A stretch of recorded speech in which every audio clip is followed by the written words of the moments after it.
everybody, I'm Tom Vasel and welcome to Kickstarter Lookback. This is a video I do periodically where I take a look at games that I backed on Kickstarter. And these are several years ago, and I see where they're at, what I think of them, yada, yada, yada. So let's jump right into it. I'm taking a look at 12 different projects today. First, we have the Scented Adventure Dice, Smelly Bones. So these are dice that smell.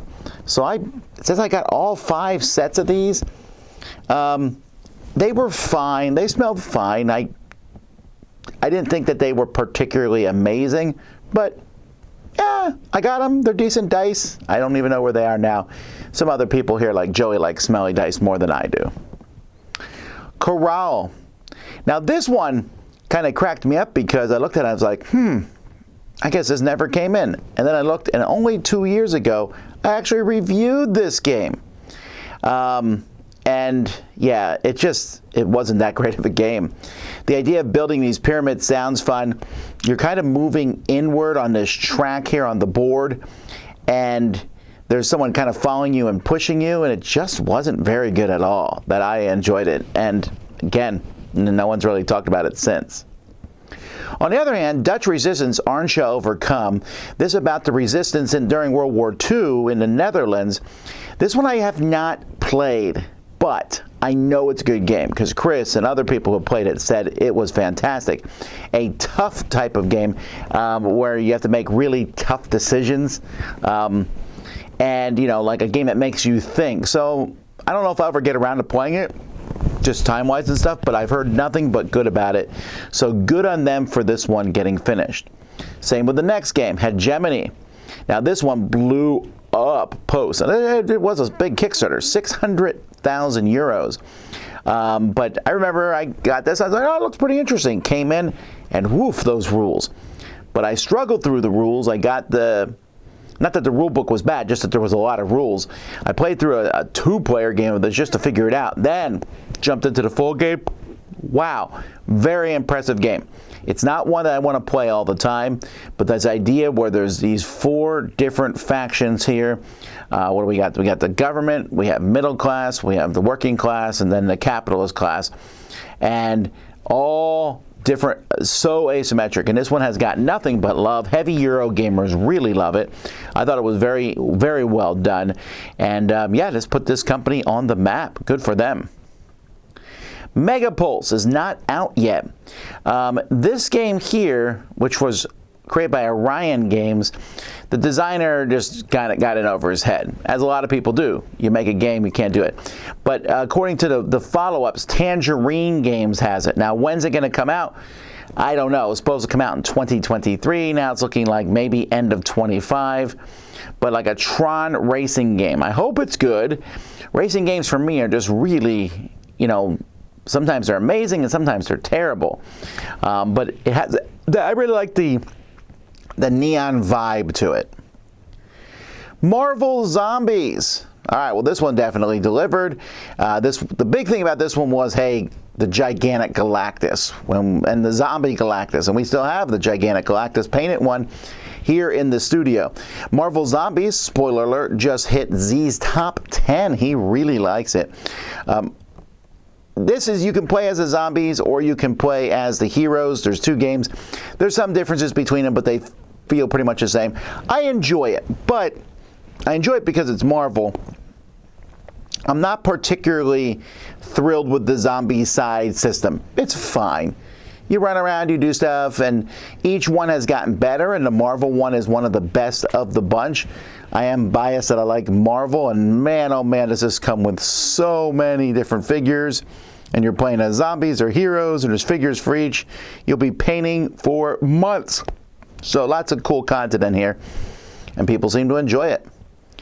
Thunder Road Vendetta, another one that really, really did well. This one is supposed to be delivered at the end of 2022 and then hit so many best of lists. I think it actually came out in 23 because didn't we talk about it last year? I think so. But hey, this Thunder Road, the old Thunder Road was, a game people like, oh, Mad Max, the card game. And everyone said it was fine. This game is superb. It's theme first. The production value from Restoration Games is really good. And Rob Davio did a great job at reworking this. And so this is a home run. We're seeing several really good games in a row here that have come out. The bags and playmats for board games. So this here, which was from All Play Games, and I'm trying to remember, All Play, yeah, we weren't sponsored by All Play when this happened. In fact, they were called BoardGameTables.com, something we still made fun of back then because tables were starting to become the least thing that they did. They did bags and stuff. But talk about something that has completely dominated an industry. These bags really have dominated everything. All Play makes board games, they make tables, they make mats, they make bags. That's great. What's their best product? It's the bag, for sure. Everywhere I go, people use these bags. I use these bags. And it's not even a result of like, oh, the Dice Tower pushes them, so of course you'll see them.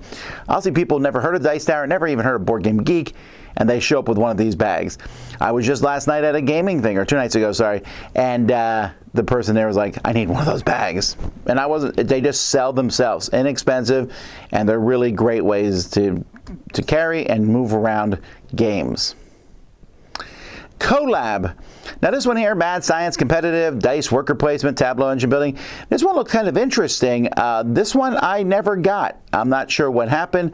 Maybe it got sent to the wrong address, but this one just never came through Dice Tower. Not that I remember. Maybe some of you saw it on a boring unboxing, but I think I would remember having seen this. Some cool art and the science stuff. I know it was delivered because I saw it on Board Game Geek, people talking about it. Didn't get a ton of love last year. Like, there's not a lot of people like really pushing this one, but maybe I got a chance to play it someday. But yeah, I definitely never got my copy, so who knows what happened there. Saria, this is a dinosaur game. This one did come through here. I can't remember if it went to Grant or not.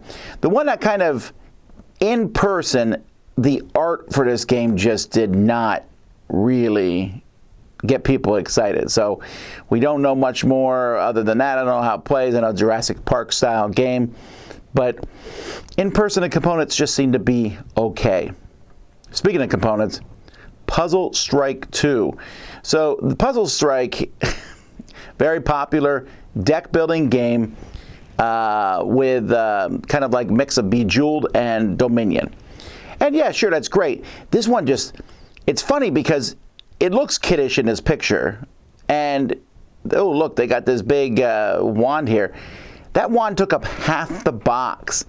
I did not play it. Eric Summer played it. He says it's decent. I don't know if it's good or not. Again, a lot of people are talking about it, but it's really hard to sell a product to people that looks like a cheap child's toy. I'm not even necessarily knocking the fact that it looks like it's for kids. It's that it looks like it's a cheap game for kids. The original Puzzle Strike I liked a lot. It came with poker chips rather than cards. This one looks fine, but I just can't get over how it looks. And then finally, Hike, a card drafting racing game with Huskies. This is a Husky racing game. A lot of really cool concepts in it. Unfortunately, it's too messy. The drafting doesn't work as well as it could be. The racing is interesting. The way the racing works, unfortunately, the drafting kind of messes that up. The game just is too convoluted on how you do things for it to be much fun at the end of it, which is unfortunate. I like the idea and I like the racing part of it, but can't really recommend the game. So of all these games, my favorite is probably Thunder Road Vendetta. I mean, it's just a fantastic game. They did a good job. Hegemony, though, is pretty much in there. Let me know what your favorite is of all these. And it's just kind of a way to look back and see which Kickstarters have delivered and not. Anyway, I'm Tom Vasel, and we'll see you next time here on the Dice Tower.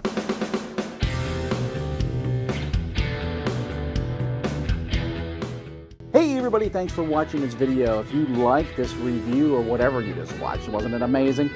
Check out our channel, Dice Tower. We have all kinds of things. We review games, we do top 10s, we play games live. It's all about board games, but especially the people who play them. Check out Dice Tower YouTube channel.